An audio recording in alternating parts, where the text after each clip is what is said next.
যেটি বলছিলাম যে রাষ্ট্রপতি শাহাবুদ্দিন তিনি পদত্যাগ করেছেন। তার পদত্যাগের পরে কিন্তু এই পদ শূন্য ঘোষণা হয়েছে, অর্থাৎ এরপরে কে আসবেন দায়িত্বে সেটি কিন্তু বড় প্রশ্ন হয়ে গিয়েছে যে এরপরে নতুন দায়িত্বে আসছেন কে।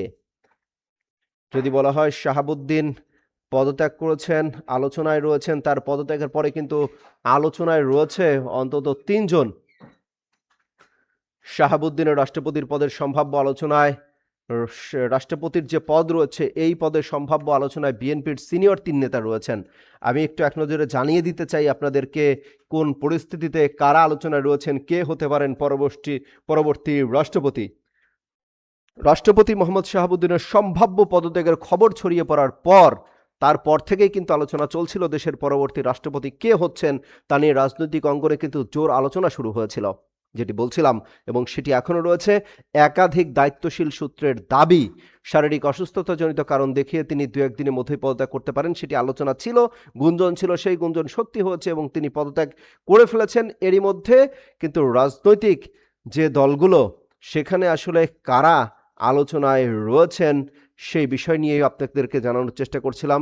রাজনৈতিক সূত্রগুলো দাবি করছে বিএনপির মহাসচিব ও স্থানীয় সরকার মন্ত্রী মির্জা ফখরুল ইসলাম আলমগীর তিনি রয়েছেন আলোচনায়।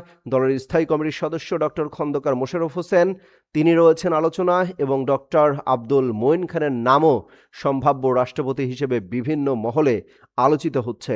অর্থাৎ এই বিএনপির সিনিয়র ৩ জনকে নিয়েই কিন্তু আলোচনা চলছে। এছাড়া সরকারের গুরুত্বপূর্ণ একটি পদে চুক্তিভিত্তিক দায়িত্ব পালন করা এক সিনিয়র সচিবের নামও কিন্তু আলোচনায় রয়েছে। তবে এই বিষয়ে এখনো কোনো আনুষ্ঠানিক সিদ্ধান্ত কিন্তু হয়নি। অর্থাৎ রাষ্ট্রপতি পদত্যাগ করেছেন, পদত্যাগপত্র জমা দিয়েছেন। বর্তমানে ৯০ দিনের মধ্যে সংবিধান অনুযায়ী নতুন রাষ্ট্রপতি নিয়োগের কথা রয়েছে। সেখানে কিন্তু রাষ্ট্রপতি নিয়োগ হবেন যারা সংসদ সদস্য রয়েছেন তাদের ভোটের মধ্য দিয়ে কিন্তু রাষ্ট্রপতি নিয়োগ হবেন, যেটি বলছিলাম।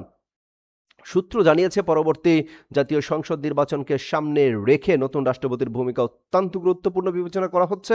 আগামী যে সংসদ নির্বাচন হবে সেটাকে কেন্দ্র করেই কিন্তু তারা সাজানো হচ্ছে, কারণ রাষ্ট্রপতির যে শূন্য পদে কাকে দায়িত্ব দেওয়া হবে তা নিয়ে সরকার এবং বিএনপির নীতি নির্ধারণী পর্যায়ে কিন্তু আলোচনা চলছে। সংশ্লিষ্টদের ধারণা নতুন রাষ্ট্রপতি নিয়োগ না হওয়া পর্যন্ত, ধারণা না, এটি একেবারেই সত্য যে সংসদের স্পিকার তিনি ভারপ্রাপ্ত রাষ্ট্রপতির দায়িত্ব পালন করবেন। সেপ্টেম্বরে অনুষ্ঠিত যে সংসদ অধিবেশন রয়েছে সেখানেই কিন্তু নতুন রাষ্ট্রপতি নির্বাচন করা হবে, সেটি বলা হচ্ছে। দলীয় যে সেই সূত্রগুলো আমাদেরকে জানাচ্ছে যে রাষ্ট্রপতি পদে বিএনপির কোনো নেতাকে মনোনয়ন দেওয়ার সম্ভাবনা প্রায় 40%। কোনো নেতাকে বিএনপি যে মনোনয়ন দেবে তাদের নেতাকে, সেটি 40%, অন্যদিকে প্রায় 60% সম্ভাবনা রয়েছে দলের বাইরে গ্রহণযোগ্য কোনো ব্যক্তিকে এই পদে মনোনয়ন দেওয়ার। তবে দলের একাধিক নেতা মনে করছেন রাষ্ট্রপতির মতো গুরুত্বপূর্ণ সাংবিধানিক পদে দলীয় নেতৃত্বের অভিজ্ঞ কাউকে দায়িত্ব দেওয়া উচিত, সেটি কিন্তু মনে করা হচ্ছে।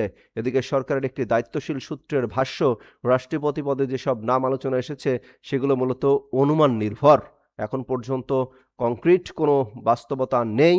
বাস্তবে প্রধানমন্ত্রী তারেক রহমান ছাড়া এ বিষয়ে নিশ্চিতভাবে কেউ জানেন না বলেও সেই সূত্র আমাদেরকে জানিয়েছে। বিএনপির নীতি নির্ধারক যারা রয়েছেন তাদের মতে আগামী জাতীয় সংসদ নির্বাচনকে ঘিরেই আসলে সম্ভাব্য রাজনৈতিক চাপ মোকাবেলা, সরকার ও বিরোধী দলের সঙ্গে সাংবিধানিক যে ভারসাম্য রক্ষা বিষয় রয়েছে সেটি বিবেচনায় রাখবে এবং রাষ্ট্রীয় প্রতিষ্ঠানগুলোর সঙ্গে সমন্বয় রেখে যিনি দায়িত্ব পালনে সক্ষম হবেন এসব বিষয় বিবেচনা রেখে তাকেই কিন্তু পরবর্তী রাষ্ট্রপতি নির্বাচিত করা হবে।